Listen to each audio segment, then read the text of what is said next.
There you go, you're up and running. Oh, is that for cable as well? Yeah. Does it say that in the one I just? Now you're running. Oh, I see, we got two angles, understood. All right, thank you. Good evening, Dayton, we're gonna get started. Welcome to the regular meeting of the planning board on this Wednesday, November 5th, 2025. You got both years on there, just for backup.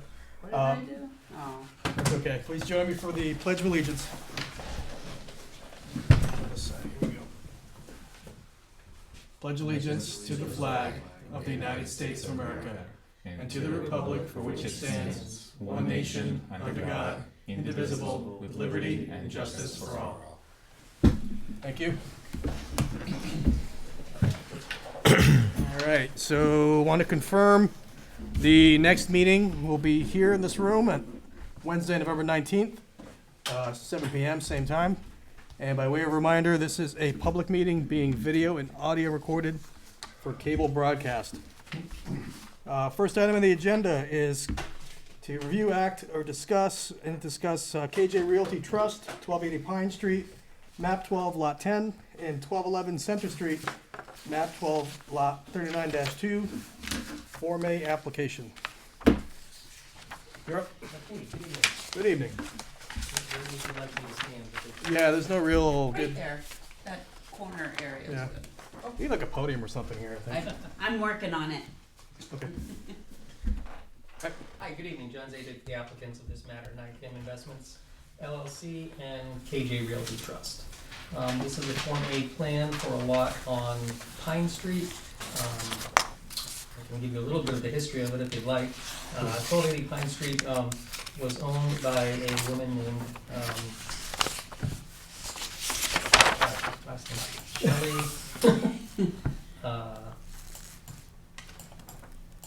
Is it on the application here?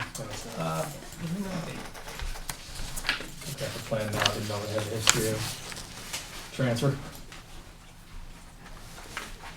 In any event, it was tied up in an estate for several years.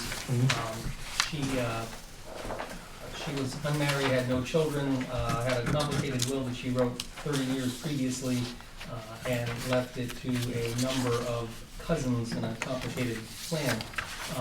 But we were able to probate her estate, and for the purpose of being able to sell this property. It was a single-family house that had fallen into considerable disrepair on an unusually shaped lot. It had more than the adequate frontage, but it was a long and narrow lot. Two different people came along and had an interest in the property, one for the backland, which is KJ Realty Trust, and the other to acquire and renovate the house. The NICAM Investments they're actually local Dayton residents. They set up an LLC with the name of their children in it, but it's Rosalind and Mark Razzi, who I think some of the members of this board probably know. The plan was to design a Form A plan to separate the house on a lot that's bigger than required, but not much larger than required, but meets all of the requirements, and for the backland to then be separated off and adjoined with the property that's owned by KJ Realty Trust, which is a single-family house on a large lot. Okay, yeah, I'm looking at the plan now, and the proposed lot A, like you mentioned, it exceeds the required dimensions. Required 35,000 square feet. You got nearly 55,000 required. 175 feet of frontage. You've got 250. Your front setback is required to be 55. You got nearly 80. Side setback is marginal, but you're above the 15-foot minimum requirement. Rear setback, you're 15 feet required. You're at 110 feet. And your maximum building coverage is 25%. You're 6.5% roughly. And your existing tax height and stories. It says existing. Do you know what the house dimensions are? I don't off the top of my head. It's existing, so it's okay. All right, and then the intent is on that, on the drawing as shown, it says proposed lot B. I presume the intent is to get rid of that property line? The one here? Yes, it would just become part of the Would merge in. existing, right, of Okay. 1211 Center Street. And then that would leave Lot B with what frontage here, do you know? Lot B would not have front, well, it would have the front, I'm sorry, it would have the frontage, from 1211 Center Street, which, very hard to read in this fine print, hold on, I think I have a better copy for myself. Yeah, I guess I missed that, when I looked at this before. So what's left? Is that, 1211 Center Street has 276.20 feet. Center Street would be lot C though, right? Well, Lot B and C would be combined. these two? Okay. So we're talking on that left corner, that's where it's center. That's where- Oh, this here? Yeah. Oh, this would be combined. 278. Oh, there it is, 278, I get it now, okay. It's gonna have frontage on Center. Center, Yes. as well as some residual frontage on Pine. Well, no, actually, I don't believe it'll have frontage on Pine, because proposed Lot A will have all the frontage on Pine. We just basically drew a straight line at that jog, so that Lot A would be a nice rectangular lot, and the oddly shaped portion would be connected to Lot C, which is 1211 Center Street. Yeah, that's certainly not drawn here like that. Well, Do you so see it? these two get combined Right, with that frontage. that I see, yeah. This gets carved out of this. I think this is existing, right? Yeah. Okay. Okay, I get it now. Oh, this is another property. Oh, that's why I was confused. I thought that was involved in this. It's this that, got it. Okay, this gets carved out, that gets combined over there. I thought this was the other lot. That's B. This has nothing to do with it. I understand now. Okay. Thanks, Dan. All right, this looks pretty straightforward to me. Does anybody on the board have any questions on this to the applicant? Or concerns? Joe? None here. No. Is Woody online? Yes, yes. Yes. Hey, Woody.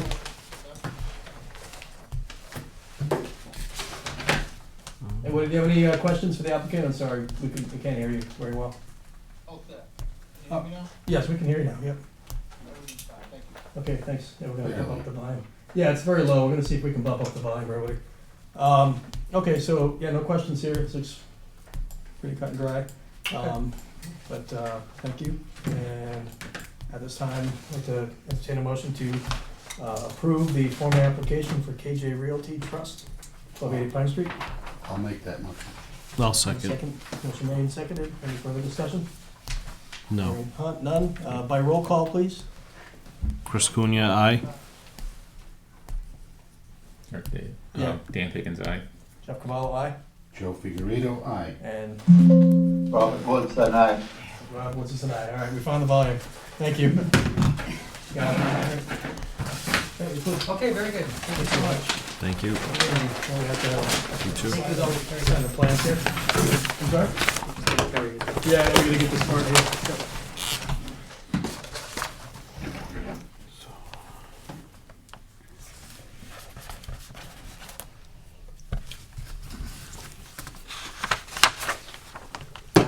I'm not flipping for you.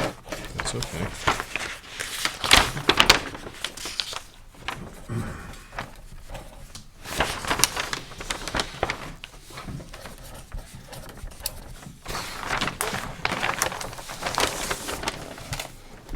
Somebody who's in here watching TV before, they have the volume way down.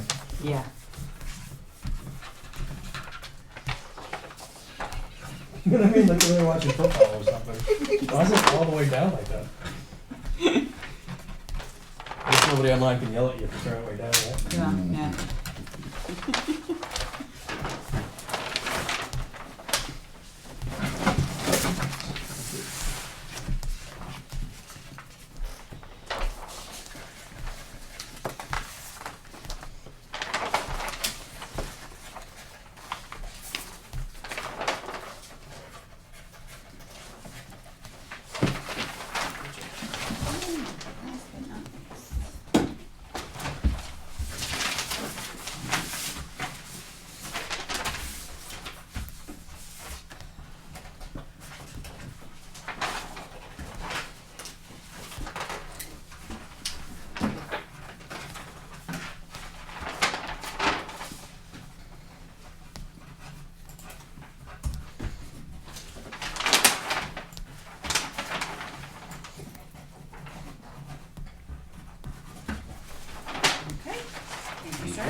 Woody, you gotta sign this.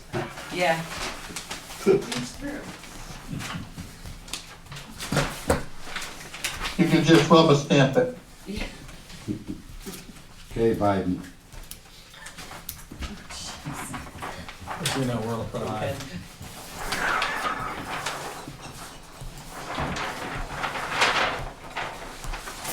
YouTube never forgets, Joe.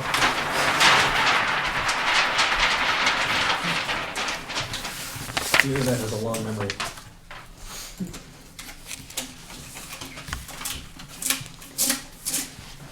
Just send me the recording statement. You'll be all set. All right, thank you all very much. Thank you. That's it Thank again. you. Have a good night. Thank you. All right. Next item on the agenda is the Town of Dayton, 207 Main Street, map 20, lot 25, site plan review. This is the new library project. Mr. Ferry. Evening. Good evening. Good evening. I don't think I ever addressed the planning board like this. I know, it's a little strange not being behind a podium. If you'd like, we can look away. So, as you may know, our new library is open and functioning. I was handed the task of the exterior landscaping and parking lot issues, and that's when I was educated that it requires a site plan review. So that's why we're here tonight. So the Smith Memorial Hall, which is currently at 207 Main Street, was originally built in 1889, so it is vastly predates the Massachusetts Zoning Act, Chapter 48, which was enacted in 1954, with major updates in 1975. Thus, the building is a pre-existing, non-conforming structure. However, the town has attempted to achieve and adhere to the current zoning and standards to the greatest extent possible during the project. The town is now attempting to do the same as the outside parking lots are improved. The library is defined as being in the town's institutional category for planning and zoning. The following matters are appropriate for discussions with the Dayton Planning Board. Please see the accompanying graphics. So if I would, starting on the west side, the 138 side, Route 138, so on the west side. The library staff parking will be the west of the building and is situated on the town property portion of the pre-existing paved parking lot, which spans 2 parcels. The proposed striping design consists of 8 spaces plus 1 handicap space for a total of 9 spaces. We feel this is adequate because there is a maximum of 5 employees present at any time, including peak hours. The town request is for these employee spaces to be 9 feet wide and 20 feet deep, given that they are primarily non-transient spaces and vehicles will be parked for the duration of a work shift. The west side lot will be signed for employee parking. It should be noted that for many decades, the Smith Memorial Hall has used parking spaces on the paved railroad right-of-way as a single parking lot. Although this adjacent parcel has been available to Smith Memorial Hall for as long as people can remember, it is not included in any of our calculations for parking because it is a separate parcel not owned by the town. However, we expect it will continue to act as an overflow parking. We are also adding some green space next to the building, but are keeping an asphalt walkway to the storage shed on the property. This space historically held additional parking spaces, but was evaluated not to provide the proper turn radius to utilize said spots, and therefore the town has found a more appropriate use for the space. The east side is where it gets a little more complicated. The east side lot will be signed for library visitor parking and will be modified to consume the space that is currently town-owned right-of-way for the Main Street, Pleasant Street turning lane. The proposed right-of-way roadway reconfiguration will result in a total of 29 parking spaces plus 2 handicap spaces for 31 total spaces. These visitor parking spaces have been designed to be 10 by 20 in size. The engineering consultant recommends this east side entrance exit curb cut be 24 feet wide and be aligned with Somerset Ave. They strongly recommend a curb cut that allows more space for the ADA parking spaces and also includes additional sidewalk footprint and therefore sight distance between the library entrance and exit and pedestrian crosswalk on Main Street, which lines up with the eastern front staircase to the library. The alignment also avoids an offset left-hand turn scenario where cars exiting the library lot left encounter cars on Somerset Street, Somerset Ave turning left, thus creates a potential conflict. The proposed curb cut will be safer for both pedestrians and vehicle traffic. One very important matter we want to emphasize is that the removal of the Main Street, Pleasant Street turning lanes and squaring off the Main Street, Pleasant Street intersection, the preservation of the Corporal John L. Dutra Memorial sign, monument, and the trees. With the approval of the family, we wish to increase the prominence of the Corporal John L. Dutra monument. We propose to do this by repositioning the monument and sign into the expanding green space and adding a curved sidewalk around the landscape bed housing the memorial. This will make the memorial more accessible for those who wish to visit. They will no longer need to walk across the street and stand on a traffic island with no sidewalks. And the town can consider a bench in the future. This is obviously predicated on the family's approval. So in conclusion on that, the Smith Memorial Hall has about 4,500 gross square feet of space, 4,000 net square feet of space for public library space, closets, utility chases, permanently placed fixtures, and non-public spaces. The difference between the two numbers. The town's regulations requires 1 parking space per 100 square feet of floor area dedicated to the public use, plus 1 space per employee for libraries. Based upon these requirements, the public library requires 45 parking spaces. With the geometry of the existing lot and the lot limitations of the septic system and power poles, and the town is requesting relief of 5 spaces in the overall count for a total of 40 spots between the west and east lots.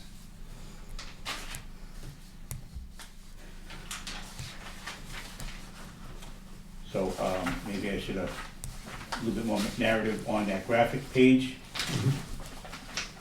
You can see we're currently directly across the street from the street on the top. That's Somerset Ave that comes down to Main Street. We're moving the entrance in line with that as the engineer recommends. And right now, we have this part of Pleasant Street that went this way. Pleasant Street always went straight. About 1910, I think you were here. Mass DOT took the land from the previous owner while they constructed Route 138. They abandoned it about 1926. When they completed it, that reverts to the layout of our street. I was just trying to appeal to your better nature. Keep going, you're doing good. That's rough. So there are some other legal things that I need to do. I started with the selectmen's meeting tonight. I get their blessings to move forward with that procedure. We still got some communication to do with the family for the war memorial. Based on your blessings tonight, we can also move forward, and then we can create an actual plan for future town meeting and vote, because it was the way the land came back to the town to take that and square it off. This work with the sidewalks, especially in front of the library, there's a lot of safety stuff and ADA regulations that we're trying to hit within the next 3 weeks. So it's part of the Main Street reconstruction, and it's working out weather-wise, and we might be able to do it before winter to hit a lot of these things. And then the actual green space and final landscaping can be done in the future. Okay. I'll try to answer any questions. So, you have more than adequate number of parking spots. You're required to have 45, you have 47. Yes, You asked for relief for 40, but you're way above. because of because of the original footprint when it was a church. We added, the engineer noted the permanent fixtures that are in there now, you know, those large bookshelves, they're permanent. Right. So that's what changed the square footage. It's very tough on a turning radius, especially on the west side. I'm saying you don't need relief. Okay. You have more than enough. Okay, Yeah, 'cause you're only required to have 45, and you have 47. So you're good. So I think when you were talking, you said you wanted relief because you only had 40, but we counted. yeah. 47. I got 46, he got 47. On the east side, they added one spot between the two handicaps. Right. That was that last minute add in also. That's probably where your differences are. Oh, yeah, okay, I think I put 2 there, okay. But That's that's, not to say that they can count. They're from a different generation. first I did it in my head, and I took it a calculator, and then I asked them to check me. And I got a different answer every time. Okay, so the monument you're talking about, that's on that green space on the northeast corner? No, the northeast corner, yes. Okay, that's all that extra green space, and there's gonna be there's a tree there you're gonna retain, okay. Tree retains, I'm gonna work with the engineer. I personally would rather see the sidewalk stay against the road edge on the other side of the tree. Got it. And then whatever walkway goes through the green space would be more of a landscape type thing rather than the public sidewalk. Okay. We can arm wrestle over that in the near future. But Oh, I I don't see think now, that's in the your drawing. preview, but. Okay. So why am I actually here? I'm here for the spaces, size, entrances. What am I missing? I think you covered it, Mr. Berry. Anything septic would be Board of Health, right? Yes, sir. Yes. Yep. Yes, I already addressed the tank. We switched to H20, so we can park on the tank. Mm-hmm. That's been addressed, so most And of the septic now is safe. they'll have That's where a- we gained some of the spots. Will the riser for the access be in the lot, or would it be in the green space? Like, they're gonna have to access the tank. So they'd put a, So tanks it's right here. underneath your fingers, right, there's 2 covers right there. oh, okay, Yep. And cool, Yep. They're in the asphalt, easy access, yes. beautiful. Snow plow ready. Go right over them without hitting. Okay. I get 42. I counted it 3 times, I get 42. Hang on, Yeah, I got my just doing calculator. math, okay. You got 126. Any other questions then. while we have somebody else confirming, because I got I 46. will, let's, Gentlemen, this is Jonathan Gale. Can I ask a question? Because I missed what Mr. Ferry said about handicapped spaces. Hang on one second, we're gonna go through the board first, and I'll hand it over to. Thank you. No problem, thank you. Oh, wait a minute. Joe, any 46, No. right? I think mine is not showing lines here. Yours is showing lines here. Yeah. 5. questions? Woody, any questions before we turn it over to any public comment? Mine is. Nothing really other than I I did, did not get these. So. Tommy reached out to me and I reached out to Ray Head, the veterans agent, because we're gonna be altering a war memorial. So, I did touch base with a couple other veterans and everybody likes the idea and it's gonna be a much safer and just a nicer place for the memorial. That was my concern as a veteran. But other than that, the layout, I'm very familiar with the road and I agree with everything. Thank you very much, Tom. Yeah, thank you. Thank you, Woody. Mr. Gale, please, go ahead. Sure, very quickly, actually. And I'm sure that Mr. Ferry and I will visit some of this, on site. But I wanted to go over the spaces for a moment. I heard you talk about the 2 spaces on the east side, but I want to make sure that one of those spaces, because I know you're doing your count as well, also includes the potential for a chair van, because that's really taking up 2 spaces once you line that for a chair van. That's my first question, or looking for some feedback. The second one is going to be when you gentlemen look at the sidewalk areas and where everything is for the entrance and exits to the parking lot, to ensure that that's also going to require braille pads on both sides as you come into the parking lot from the left and then from the other side, let's say driver's side, passenger side, if you will, or going in, going out. I don't know if that shows on the plan or not yet, and Mr. Ferry and I haven't talked about that, but I want to make sure that those things are there. So your first point, yes, it is a van accessible spot on the east side. And I do have a question back about the braille pads. Is it for both? Go ahead. Is it for both entrances? Yes, it has to be. As long as there's sidewalk, then it has to be. Both entrances, both sides of each entrance. Okay, What's the braille pad? Is that the? The detective warning panel? That's- Is that- That's the spot when you're coming down to an intersection, when it Yeah. curves down. We think of it, as most people think of it as the wheelchair ramp, Right. but that's where the steel Yeah, pad goes, the- yes. The sidewalk right when panel. you The think sidewalk you're on a pad. nice smooth sidewalk, you hit that. Right, okay. I know Bob's you're- right, Yeah, I got So you. Yep. Sidewalk rumble strip. correct. Got it, okay. That's all I have, thank you. All right, thank you. Yeah, that's not really in the purview of a site plan review, but that could be a detail that, Yes, that's in point detail, especially if I'm trying to move quickly forward. okay, all right. We'll try to vote on this before winter. Winter is coming. Okay, hearing no other questions, someone looking to make a motion to approve the site plan review for the town of Dayton, 207 Main Street, map 20, lot 25. I'll make that. I'll second. Motion made and seconded. Discussion before we take it to vote by roll call. We're hearing none. Woody? Robert Woods is an aye. Joe Figurito is an aye. Jeff Cavallo is an aye. Dan Higgins, aye. Chris Cunha, aye. All right. That's 5 ayes. One more than 4. Thank you, Mr. Ferry. Appreciate it. Thank you. This is gonna be a fantastic project. I can't wait. To get a better perspective on this, the layer on the Acrobat keeps flashing on and off. I can really see what's going on. They didn't flatten this. It's driving me crazy. That doesn't happen in your hard copy? No, No. All right. stays the same. Stays the same. It's good. I'm gonna shut that off. It's driving my computer completely crazy.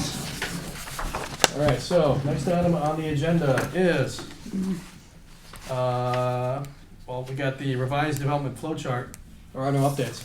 We're still waiting to hear back, right? Not at the moment, yes. Okay, so we can skip that at this time.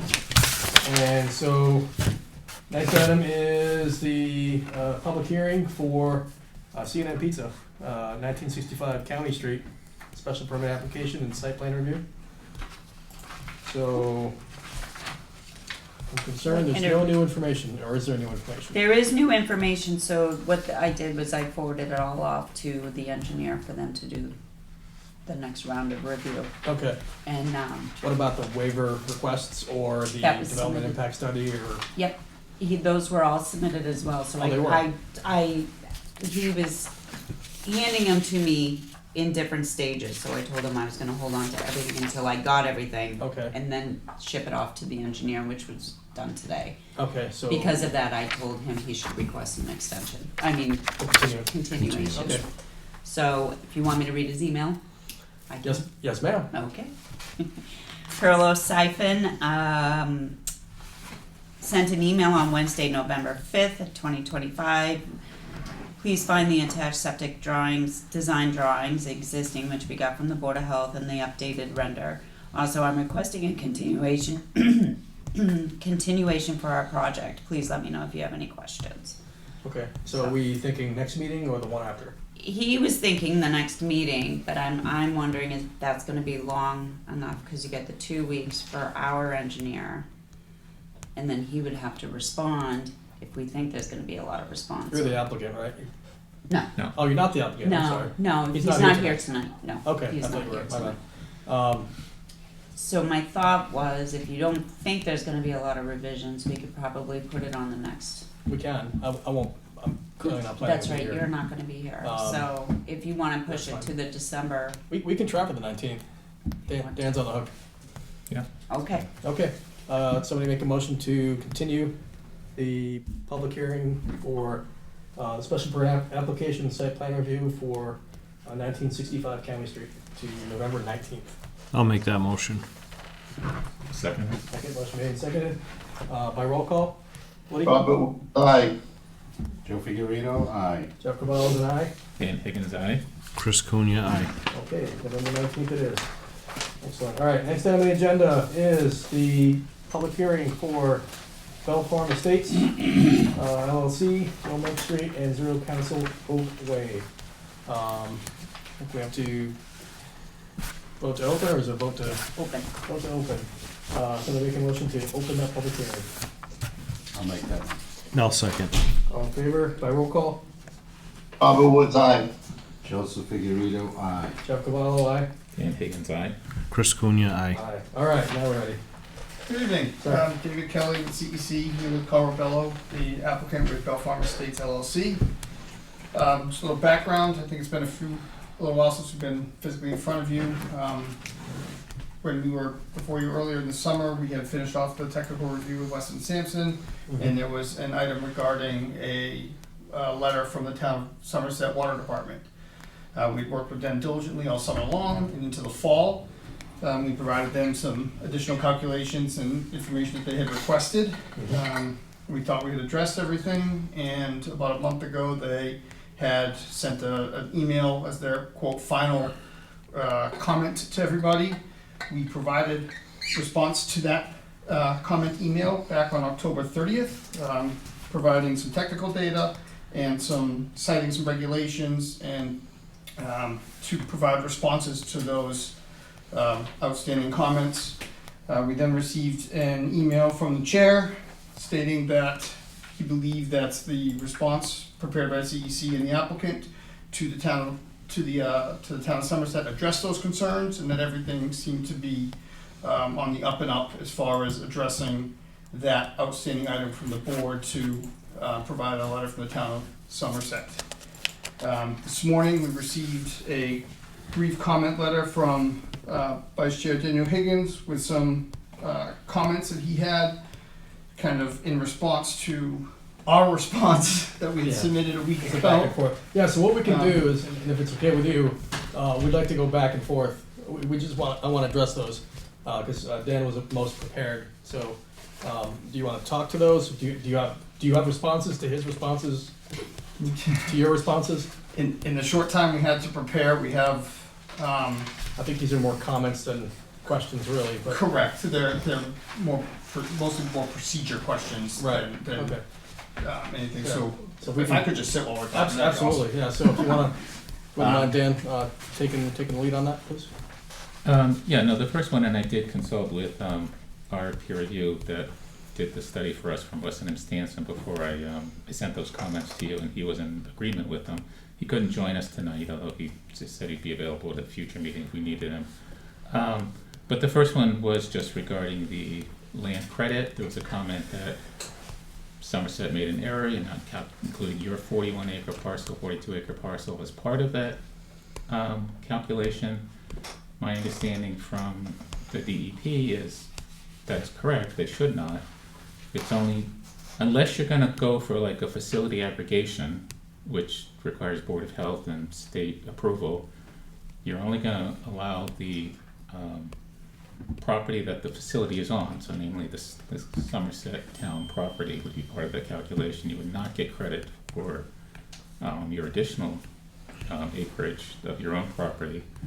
Plus, if you wanted to include that, it comes with a caveat, which is it's going to be coveted that no development will be done on it. So, I mean, it's a balance. If you want to include that, but then you're saying I'm planning to develop it, so that kind of negates the inclusion. Plus, you'd have to go through a state procedure to aggregate it if you want to include it as part of the facility calculation. So, to that, when we received the comment from Town of Somerset, they only looked at the portion of the property being developed, right? So we have a 41-acre piece of land. They only accounted for the 20-ish, 23 acres-ish of land being developed. They did not give us credit for the remainder, 20, whatever the balance is, of undisturbed, naturally vegetated, pervious land. Right? When you factor all of that in, we are below the threshold, which is how you do the calculation to determine nitrogen loading on the property. So that's how we got to where we got. Okay. It's land that is not proposed to be developed. It is land that will not be loaded with any sort of nitrogen components. It's not going to have any septic systems on it. It's not going to be further developed, but it is our property. So that's how it gets included into the calculation. It's not akin to if you had a half-acre property and you wanted to put a 5-bedroom house on it. Right, you can't because you don't have enough land for your nitrogen.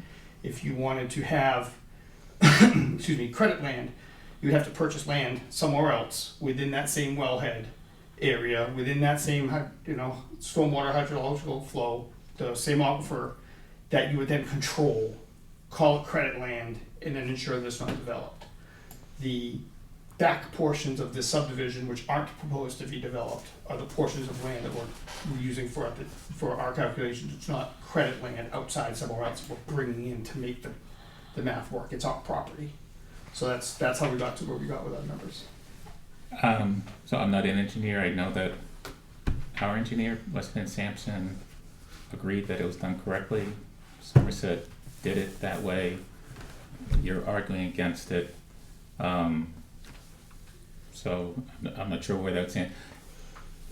The point is, you remain below the 5.0 threshold with or without it. The question is, how close does it make you come to that?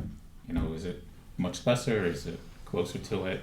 Which is a important distinction, I think, for at least for me.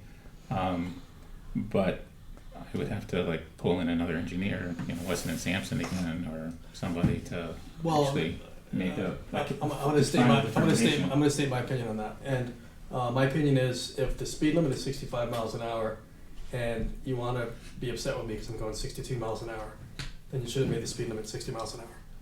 No, that's a different. I'm just talking about the credit calculations. So I'm talking about the overall comment from Somerset, and I know you've got a lot of other things you want to talk to here. The overall comment from Somerset is, in my poorly worded example, if I'm not going past the speed limit, you shouldn't pull me over because I'm too close to it. No. You should. The speed limit is the speed limit. The limit is 5 milligrams per liter, and they're below that. No, I agree that's significant that they're right, below. And if the concern, I'm not arguing with you. I'm just saying something out loud because I know Somerset's going to listen to this. And if the concern was they're too close to 5, then they should have made that number smaller. We can go over that. I mean, I do have a comment to that, but just as far as the credit, I would stick with what the calculations are that for my interpretation of this, with what Somerset provided and what our peer review provided. The same with the bit about stagnant water. You know, Weston and Sampson said it's not part of the, you know, it's a model that they follow. Even if it was a factor, it's minimal. You want to include the stagnant water. So I think the real point is, by all calculations, it's below the 5. It's below the speed limit. And the question is, how do you make sure it stays below the speed limit, right? And so there are a couple scenarios. There's the scenario you proposed, which is 24 separate individually owned septic systems that are high efficiency. There's the one that Somerset wanted, which was a single centralized treatment. And then Weston and Sampson just threw out, it's like, there is another hybrid model some towns have used, which is 24 separate, but it's not the owners that are responsible for it. Each septic system is deeded back to the HOA. So you have a central point of control, and a central point of control is a very important component in maintenance, you know, proper testing, you know, etc. And a distributed 24 separate owners doing it is a very loose system of control and prone to issues. Doesn't mean it would happen, it just means it's a risk factor, and one is riskier than another. So I think you had stated, both to Somerset and in your initial comments to us, that for multiple reasons a central collection point was not feasible, and then you said, for one, because it's not needed. But what are the other reasons why it's not feasible, if there are multiple reasons? Sure, I can address that as a separate, address that first. Sure. If we were to go with a centralized treatment plant, right, facility, there are several things that would change in the entire design of the project, right? We would now have to build an entire sewer infrastructure system. We would then need to build and maintain a wastewater treatment facility, which requires a large single area of land that has to be outside of the wetland buffer. To find an area on the property that would suit that would require a total redesign. It would require a reduction in lots, and it would then concentrate all of the effluent into one spot. So now you're going to take 26 homes worth of effluent, and you're going to it's not a point discharge, right? You could put it in one spot. Now, to your point of one control is there, but let me explain with the separate septic systems what is in place. When an IA septic system is installed, it is approved by both the Board of Health and the DEP with extensive requirements. The manufacturer of the system is required to make biannual inspections of the system, report that to DEP and to the Town of Dayton Board of Health. Those inspection reports are to be provided, and if they're not provided, then DEP can crack down. Okay, so it's very similar situation as if you had one giant 9,000 gallon a day system. It's the same type of oversight, only it's done on an individual level per house.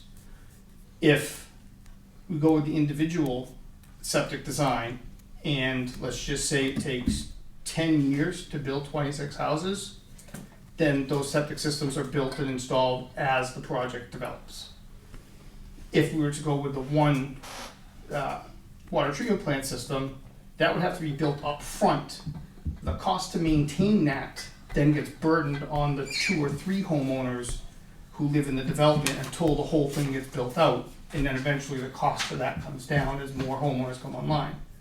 So there is the potential, right? I'm going to go extreme, that you could install that wastewater treatment plant and 2 homeowners have to maintain it for 2 years and pay for all of the costs associated with that, if the rest of the house had never come online. So from an overall maintenance and cost standpoint, having individual septics makes more sense. It also keeps the homeowners responsible for their own discharge.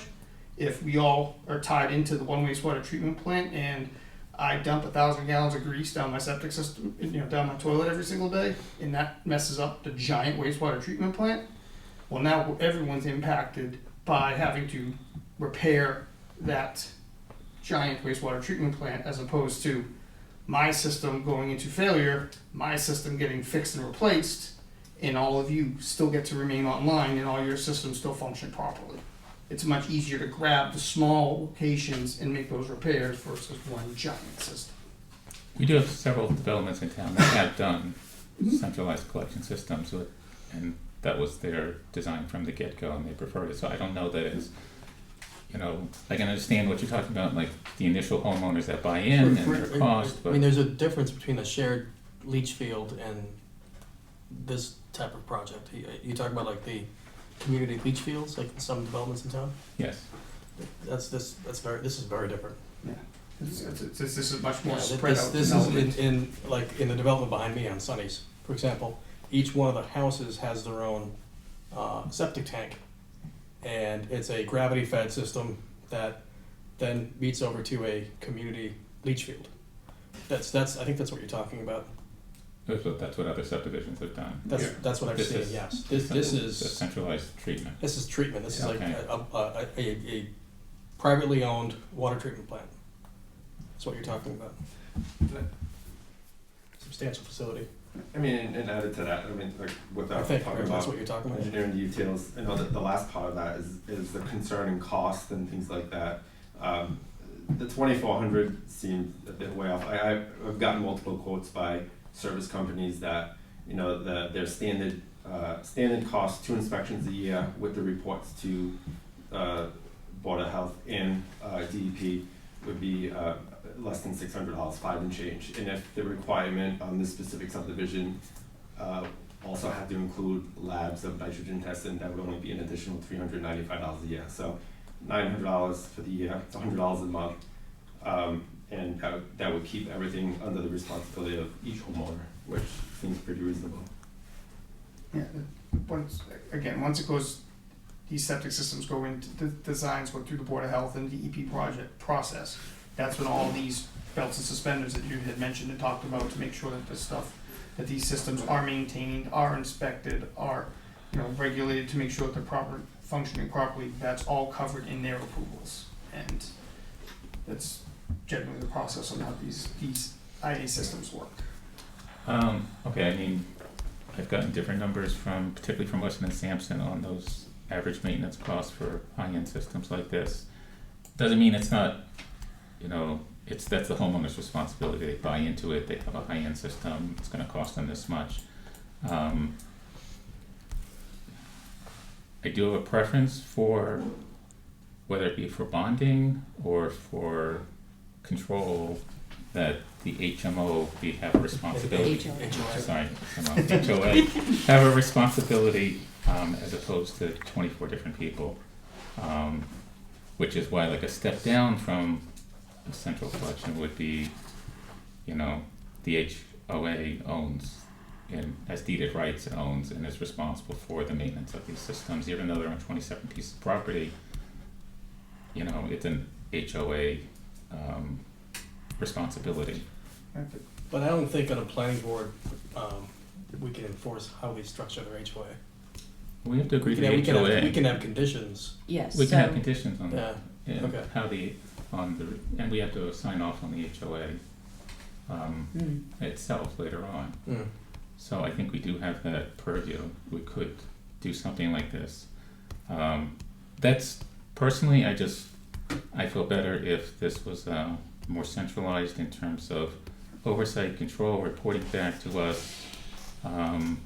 And a lot of it has to do with how expensive these systems are, and the fear that individual homeowners are gonna like start to, you know, gag on that cost over time and start cutting corners or try to cut corners, and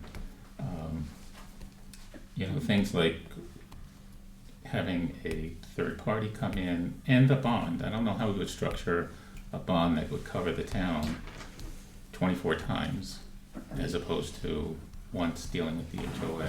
I mean, it could be, I'm just full thought out there, instead of having them controlled, deeded, or owned by the HOA as part of the HOA documents, right? The HOA has to show that they've done stormwater cleaning, right, stormwater maintenance. So maybe as part of it, homeowners are responsible to provide their inspection reports not only to Board of Health and, you know, DEP as the manufacturer will do, but they're required to provide it to the HOA, then the HOA provides those results to the board on a yearly basis or a biannual basis, but that way, it's still the individual homeowner, right, because they have to be responsible for their own properties, their house, their utilities, excuse me. But if they're just required when they get those inspections to just make sure that the HOA has them, so that there's a pile of them sitting in an office somewhere, and then that gets provided to the planning board. Yeah, and that again was something else along as far as getting the HOA involved could be that, you know, this development specifically has to use like whatever specific company the HOA determines to do the testing, and then each homeowner has to use this company. So it's easily tracked for the HOA and that company communication wise, but just to show some sort of receipt or some sort of like it's very easy. If you're a homeowner and you hire the same company, we have, you know, the HOA will have direct contact with them. But when that company comes out and does all the testing, they're the ones that are submitting everything. It's not like the homeowner is coming down here and handing paperwork and stuff. Everything's done accurately, and it's just pretty normal protocol based on these types of systems. I know on the back we had all those requirements, but maybe not so much in Dayton, but like from the Cape and everywhere in between, doing these types of systems, having these types of things reported, it's a very common thing. I think it kind of feels new, and maybe we have a lot of questions about it, but super common, especially all waterfront areas, Westport, all the way up to Dartmouth, all the way up to the Cape. In the Cape, these systems almost have to be installed in almost every house, you know, like a lot. It's just it's definitely normal procedure. But to your comment, Jeff, this is why I don't think it's going 62 and a 65 mile an hour limit. I think this is about risk mitigation. And just what's the best way to mitigate risk? I was talking about what Somerset was saying was, this is a level we can live with. This is what is calculated where you will be. It is close, but it will only stay below that if you properly mitigate it with these things. I get all that, Yeah.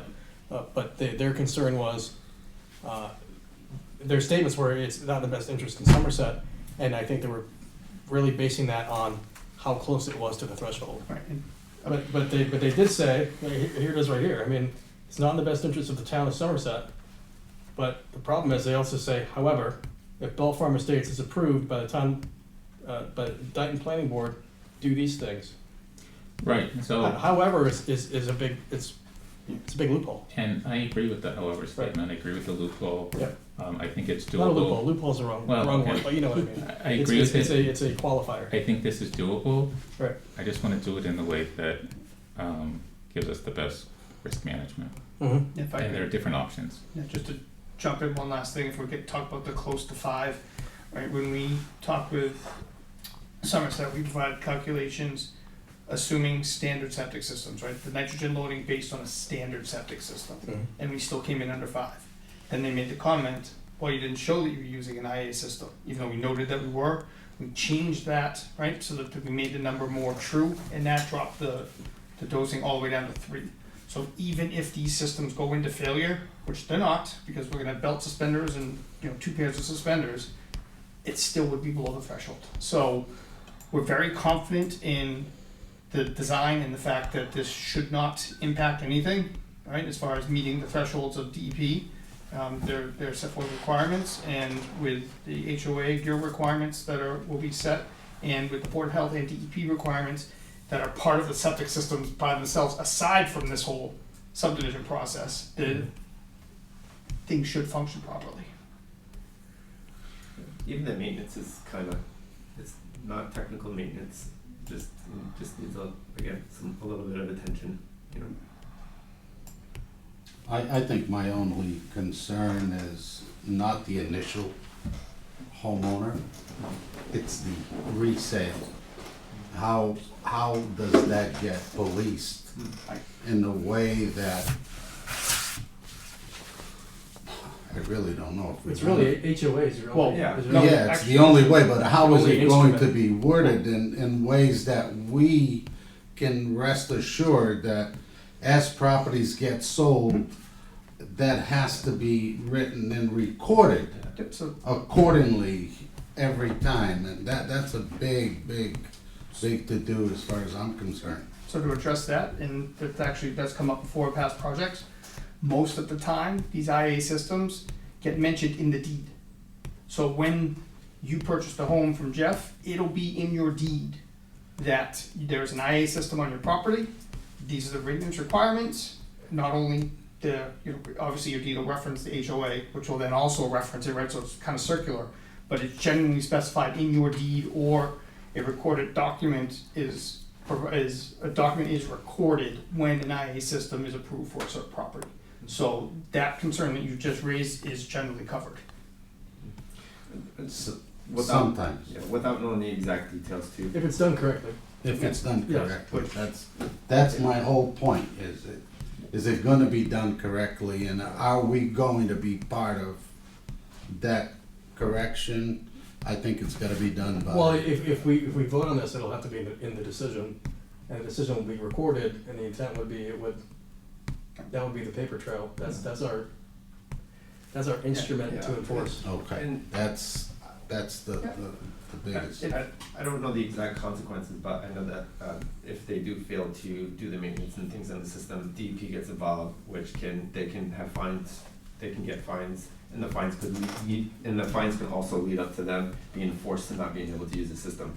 So, and I can ask also the company that does the maintenance, if we don't have a significant HOA, if it is a responsibility of homeowners, how do they treat their packages?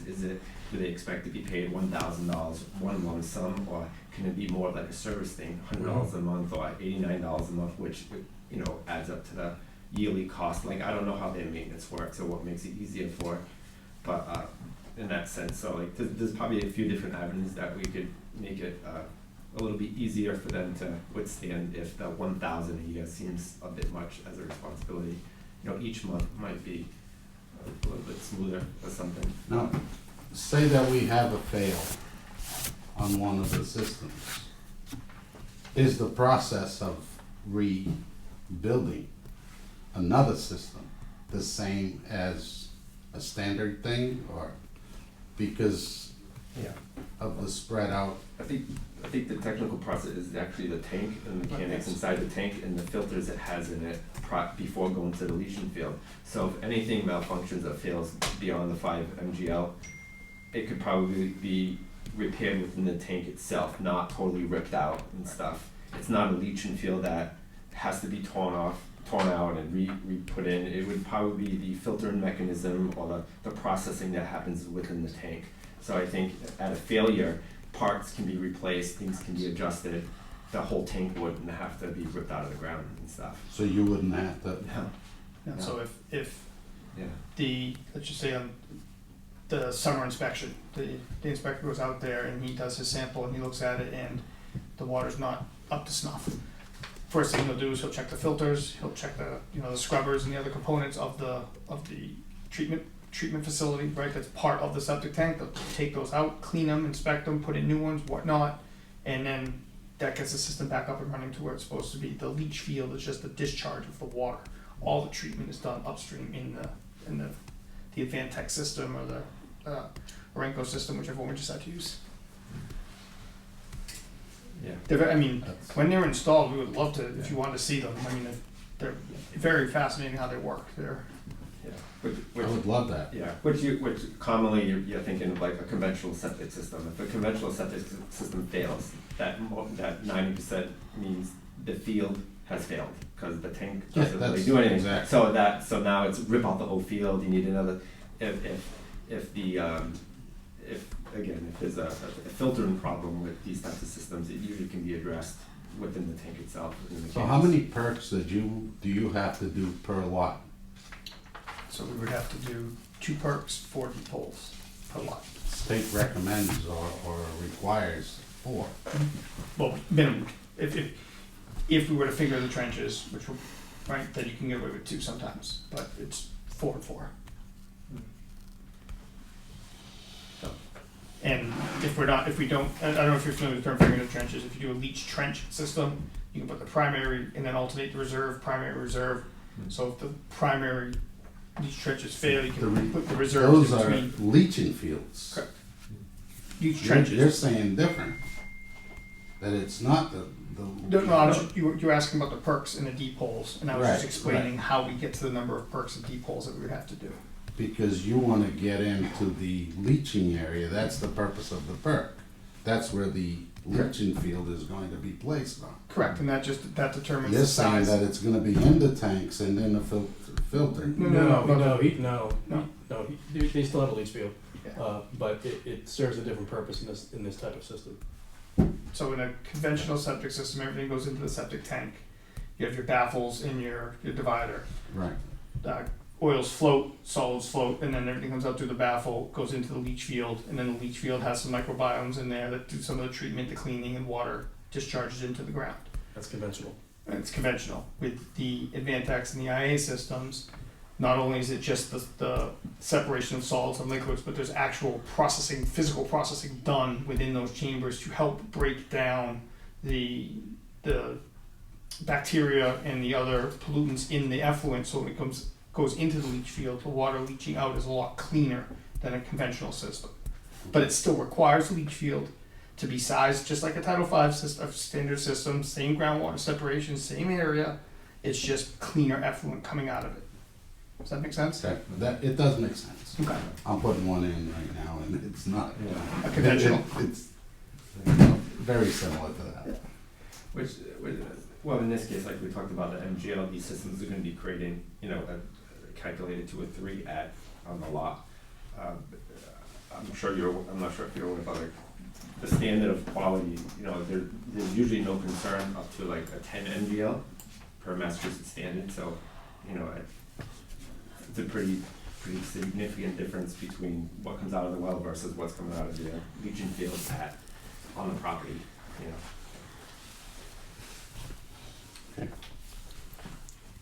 I would just ask that, I don't know if people want to take it, sorry, Chris, you have comments? No, you guys have. Anybody want to take it to a vote, but I would ask for time to come up with I'll see if conditions. Woody has any Okay.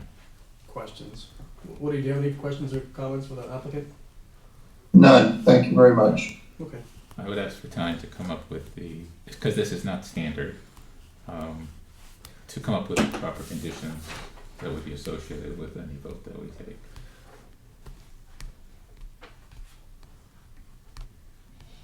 The language of the The conditions. language of the conditions, what conditions and the language of the conditions, so that we're Well, precise as possible. at what point do we have to have specific language in the HOA?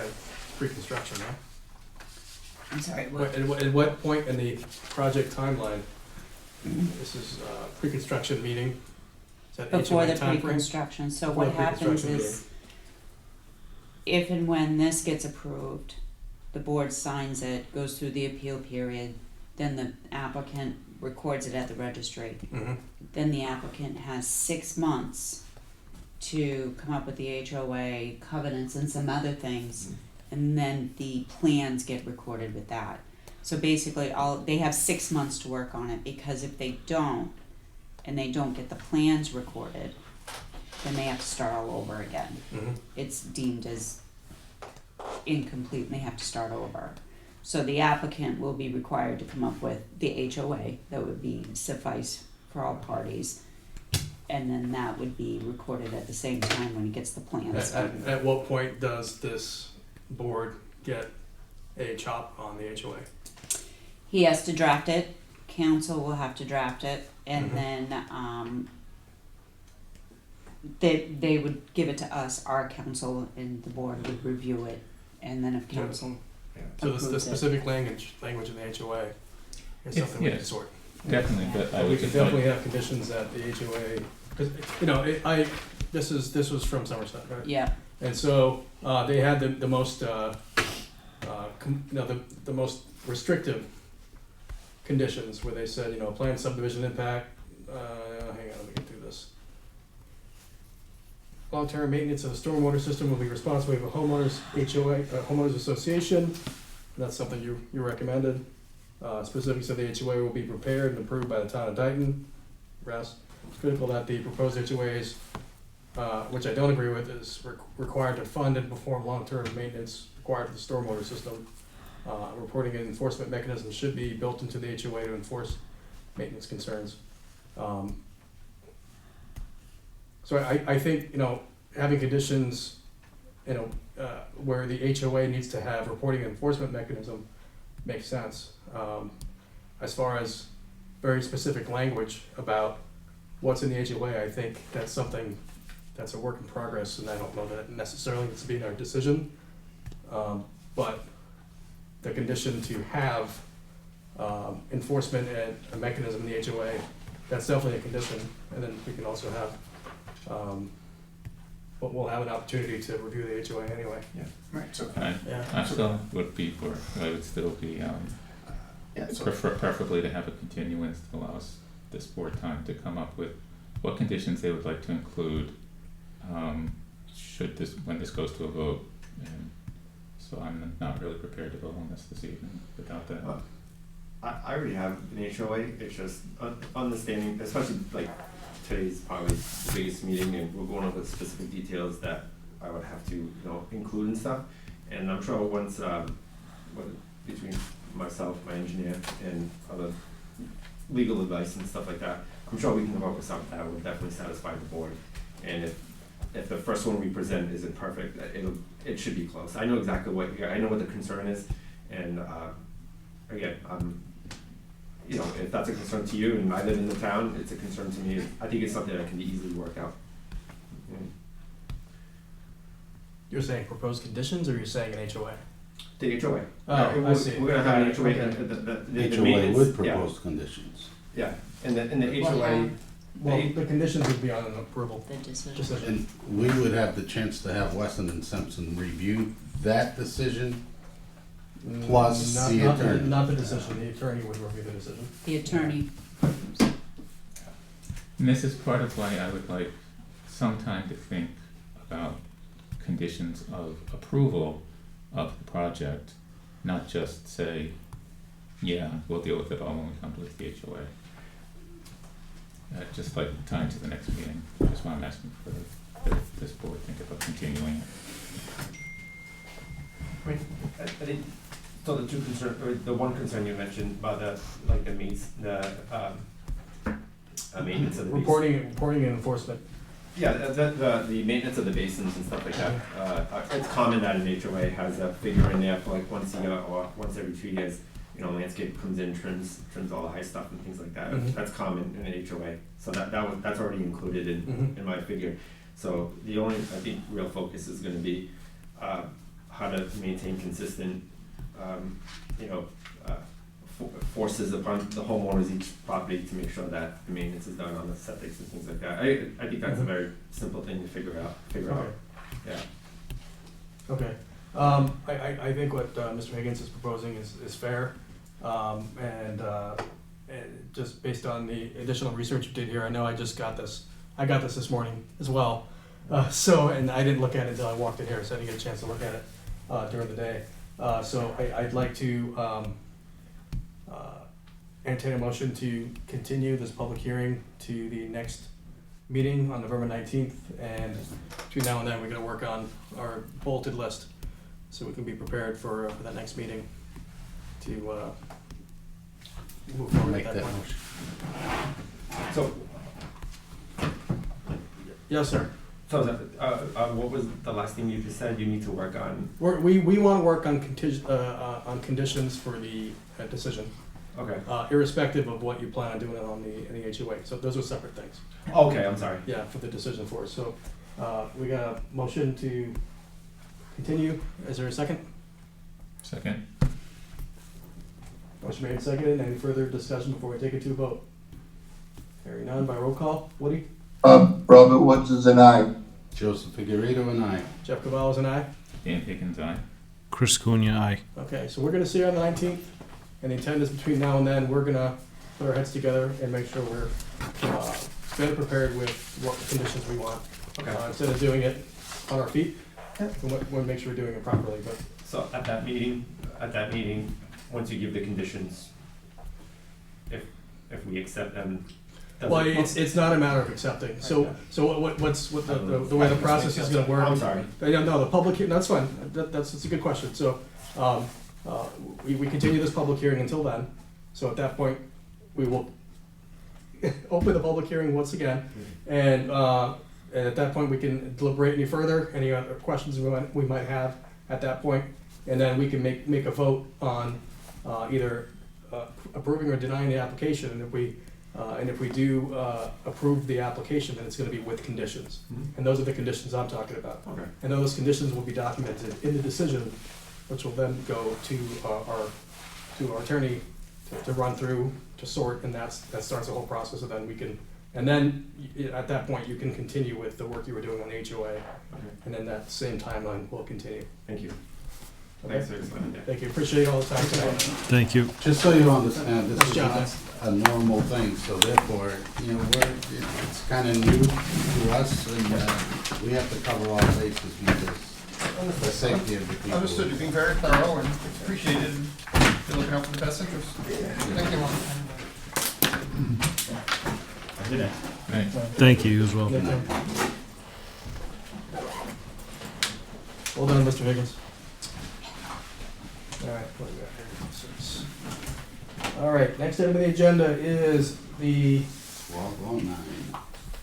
Somerset Ave property, 1209 Somerset Ave, map 5, lot 77, special permit and site plan review. Sir? Yes, sir. I thank you for re-inviting me. I made a mistake last time opening up my mouth saying I thought this would be a straightforward issue. So I believe, Mr. Chairman, we adjourned last meeting because there was a supposition that there may have been a statement or a provision barring any residential use of that property. I went through the 50 pages that Ms. Esterday sent. I didn't see any provision of that nature that would bar it. So I'm assuming that there's nothing that bars it. The contrary works, that it is open. Right. And again, my argument was that this is a mixed-use zone. Mm-hmm. This is an office building with available space that they wanted to purpose it for residential use because they have no further use for it commercially. And I think this is part and parcel that goes on through. Let me just interrupt you for one moment. We have to vote to open the public hearing. Yes. Yes, we do. The best part, I went down the river here. All right. Yeah, we totally forgot about procedure here, so somebody please make a motion to open the public hearing. I'll make that motion. Second.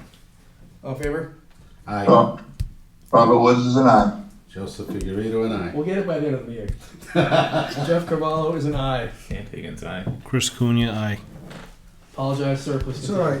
So as I was saying, members, that what's going on, and it has been going on cross-country, is that the amount of use for office space has diminished. You can take any lawyer, accountant, realtor, architect, they take their laptop, they go into Starbucks, and they do their work instead of spending $3,000 for office space. But the demand for residential use has just skyrocketed everywhere.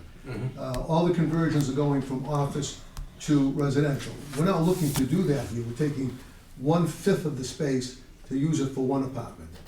And I understood last time there was about 3 people who were against it. And I always understand that and I respect it, and that's the reason why the legislature, in anticipation of the NIMBY mentality, not my backyard, looked to define a route and a definition of how we go about voting for these things. It was basically under Chapter 48, Section 9, that if the special permitted use is not substantially more detrimental to the surrounding neighborhood, it should be granted. And they don't throw adjectives around, they say substantially more detrimental. I don't see how that could exist here. Dr. Sullivan maintains a very elegant space and area, and I think this would work very well for her. Be not only not detrimental to the surrounding neighborhood, I don't think anybody would be even aware of what she's using that 1/5 space for. So with that in mind, I would ask the board to consider this and to vote on it affirmatively. All right, thank you. Thank you. I've got to say, in addition to reading 50 pages, I also watched 6 hours of video. I at no point, I guess there, Woody, you mentioned something that one of the abutters at one point said something as an aside, but which really is just somebody making a conversation in the corner. But yeah, I didn't find anything in the decisions, which is the most important part. I didn't find anything in the minutes. I saw nothing that made any mention of any discussions at any point during all these meetings going back to 2011 where there was anybody was entertaining any restrictions against residential development or any kind of residence in that space. That's what I saw. I don't know if anybody else had a chance to look at this, but so I have no concerns, and I don't think this is detrimental.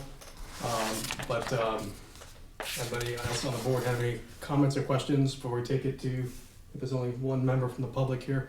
I went through the decision, and like you said, it didn't. I mean, I read it like twice just to make sure. Yeah, there's 4 separate decisions. Yeah, but I mean, a lot of minutes. As long as it, in the Cliff Notes version is the decision. At least how I read it was, as long as it's within the zoning. It's within the permitted uses per the zoning. So, if it's mixed use, it's in the permitted use of the zoning. Right. So that's how I read that. Yeah, the initial variance was all about modifying the setbacks. Correct. And that was handled. And then there was another meeting where they were concerned about a subway. That was handled. And the other meeting was all about. It took 2 meetings to do the subway piece, I think, and then it was 2 meetings, and then the 4th meeting was about the sign lighting, and that was it. That was all the correspondence throughout history with the ZBA, and there was also some minutes from the planning board that you sent. Because there was a site plan review. There was a site plan review. I, like you, read through the decisions, and I watched the video, and I agree with what you said about what was the content of that. So Okay. I honestly, I'm probably the one that brought this up to start out with because of the mixed use. And I didn't think that should have been an issue right from the get-go. But when Woody said that, then that kinda changed everything to me. But after listening to what you guys have said, I have all the confidence that you did your home. So did you, thank you. So therefore, I have no issues with it. Yeah, and I'm glad you guys brought it up, because it caused us to go back and